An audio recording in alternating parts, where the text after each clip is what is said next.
Bonjour à tous et bienvenue dans un nouvel épisode de la Pause Tech. Ce ne sont plus des rumeurs, mais ça y est, c'est le grand déballage. On a même des pages de guide complètes qui sortent sur le Mavic 3 et sur ses concurrents. On est au milieu d'une guerre de communication et on va décrypter tout ça ensemble. Tout de suite, générique.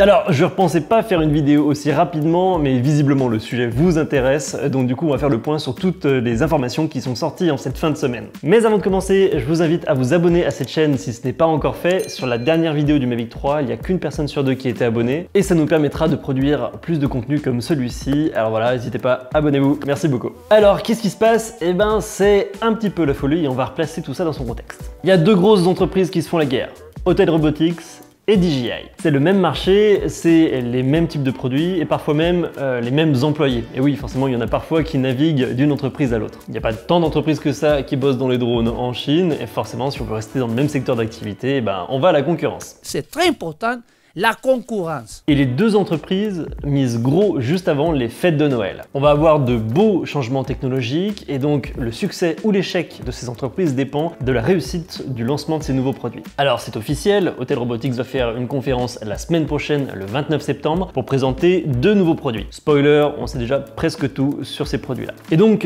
les marques multiplient plus ou moins grossièrement les fuites sur leurs produits pour teaser un petit peu, pour attirer l'attention avant leur sortie. Et la palme du jeu d'acteur revient à Hotel Robotics qui a laissé fuiter cette vidéo, je vous laisse regarder ça. Donc c'est un commercial qui présente les produits qui sont actuellement sur le marché et là, oh ça alors, comme par hasard, sans faire exprès, on a montré nos nouveaux produits qui sont pas encore sortis. Comme c'est bizarre. Oh alors. Quel jeu d'acteur, c'était bien sûr absolument pas organisé. Et donc la marque a confirmé peu de temps après sur Twitter la sortie de drones qui serait au format nano. On va parler de ces drones d'Hotel Robotics avant de parler de DJI, vous allez voir pourquoi c'est important. Alors quels sont ces drones justement? Eh ben, il y aurait un premier modèle mini qui serait en deux versions, un mini et un mini plus, dont l'un serait équipé de capteurs d'obstacles. Donc là c'est important parce que ça veut dire qu'on aurait des appareils sous les 250 grammes qui seraient potentiellement plus sexy que DJI avec des capteurs d'obstacles que n'a pas le Mini 2. Il y aurait également sur la gamme un peu au-dessus un Evo Lite avec un capteur 1 pouce, donc similaire au Mavic 2 Pro, et surtout un Evo 3 qui serait donc l'évolution logique de l'Evo 2 qui est un modèle pliable comme le Mavic 2 par exemple, qui aurait 40 minutes d'autonomie et surtout un capteur 4 tiers. Ça serait donc un capteur plus gros que ce que propose le Mavic 2 Pro et la livraison serait prévue pour octobre. Hotel arriverait du coup sur le marché avec un meilleur capteur que DJI sur un format similaire. Ça serait une première. Et comme par hasard, juste après cette fuite, on a eu la plus grosse fuite depuis le début des rumeurs sur le Mavic 3. Ça alors. Quel hasard. Incroyable hasard. On a maintenant une partie de la documentation technique qui a fuité sur internet et on va voir ça ensemble. Déjà, on a une confirmation du design général de l'appareil. Ça sera bien sous le même format que le Mavic 2 Pro avec la même façon de plier et de déplier les bras. Comme on a pu en parler dans la dernière vidéo, les capteurs sont positionnés différemment avec un angle et DJI annonce sur ce manuel que la détection d'obstacles sera omnidirectionnelle, c'est-à-dire que potentiellement ça pourrait donc capter des obstacles également sur les côtés, sans capteur dédié sur les côtés. Ça valide également la forme du capteur principal qui permet de prendre des photos et des vidéos. Et ça, c'est vraiment ce qui nous intéresse le plus. Voyons en détail les caractéristiques techniques sur ce capteur. Et je devrais dire donc sur ce double capteur parce qu'il y aura un premier capteur principal 4 tiers, comme l'Evo 3, qui aurait une résolution de 20 mégapixels et qui serait capable de filmer en 5,2K, avec une ouverture variable de 8-11, donc comme le Mavic 2 Pro, on avait un petit doute là-dessus, donc ça c'est super. Et une focale équivalent à 24 mm, donc ça va donner le même rendu qu'un Mavic 2 Pro en termes de grand angle. On a la confirmation également d'une information intéressante, c'est qu'il va y avoir un shutter mécanique, ce qui permettra d'avoir plus de précision sur les photogrammétries par exemple, et ça évitera également le rolling shutter,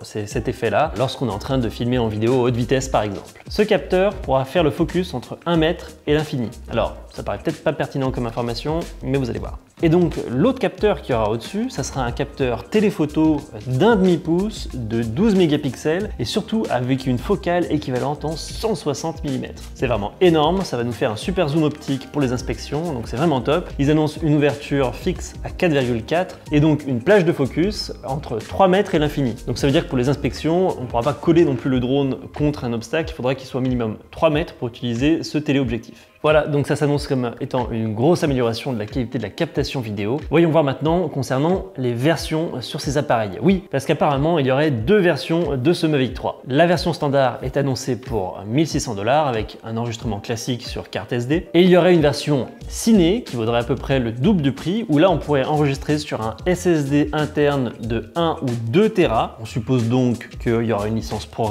parce que sinon il n'y a pas tellement d'intérêt à avoir un SSD interne. Et la version ciné sera également livrée avec un câble ultra rapide de 1 gigabit seconde pour pouvoir transférer rapidement les données, les rushs vidéo sur un ordinateur. Alors est-ce qu'il y aura un capteur différent entre la version standard et la version ciné? Pour l'instant, les rumeurs semblent dire que non, mais bon, on n'est pas à l'abri d'une bonne surprise. Ça se trouve, on va avoir une deuxième fiche technique qui sortira dans les prochaines semaines.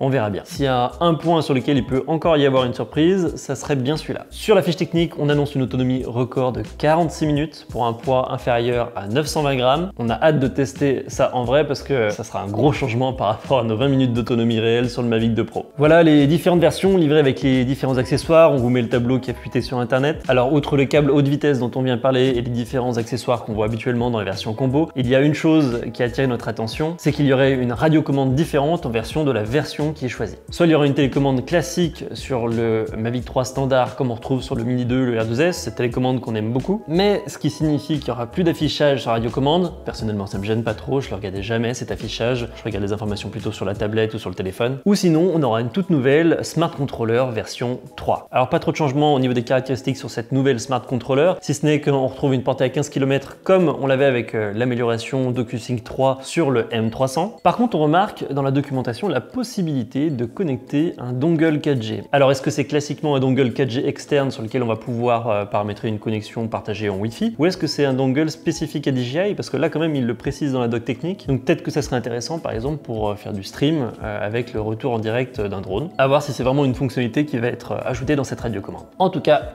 tout semble indiquer sur la documentation chinoise qui nous est parvenue que ça y est, on passe le Mavic 3 sur DJI Fly. Alors j'espère vraiment qu'il y aura des fonctionnalités spécifiques au Mavic 3 et qu'il y aura des fonctionnalités de DJI Go 4 qui seront portées sur DJI Fly version Mavic 3. En tout cas, sont déjà annoncés dans le manuel les modes automatiques suivants. Il y aura les modes Hyperlapse, les modes Active Track, Quick Shot, Panorama et PI Assist. Alors peut-être une nouvelle assistance au pilotage. Pitié, mettez-nous un spotlight comme dans DJI Go 4 s'il vous plaît. Autre petite chose qu'on peut constater également sur cette notice technique, c'est la possibilité pour la première fois de recharger un Mavic directement par USB-C. C'était possible avant que sur le Mavic Mini qui avait des batteries Li-ion. Alors est-ce que c'est annonciateur de ce qu'on supposait la dernière fois, qu'il va y avoir du Li-ion sur le Mavic 3? Ça serait peut-être s'avancer un peu trop, mais c'est peut-être un premier indice. On voit également dans le tableau des différents modèles qui vont être livrés qu'il y a une option pour avoir une lentille grand angle qui n'est pas disponible de base avec aucune version, donc ça serait un accessoire supplémentaire. La seule trace qu'on aurait de cet accessoire, ça serait sur ce croquis là.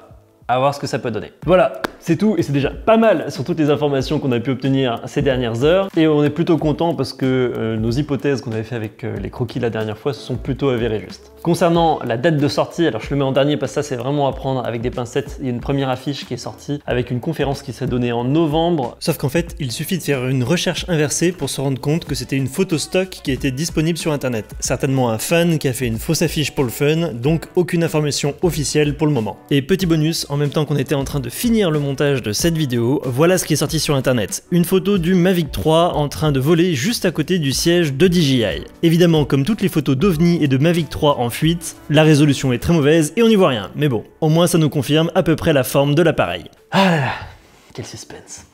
Allez, à bientôt.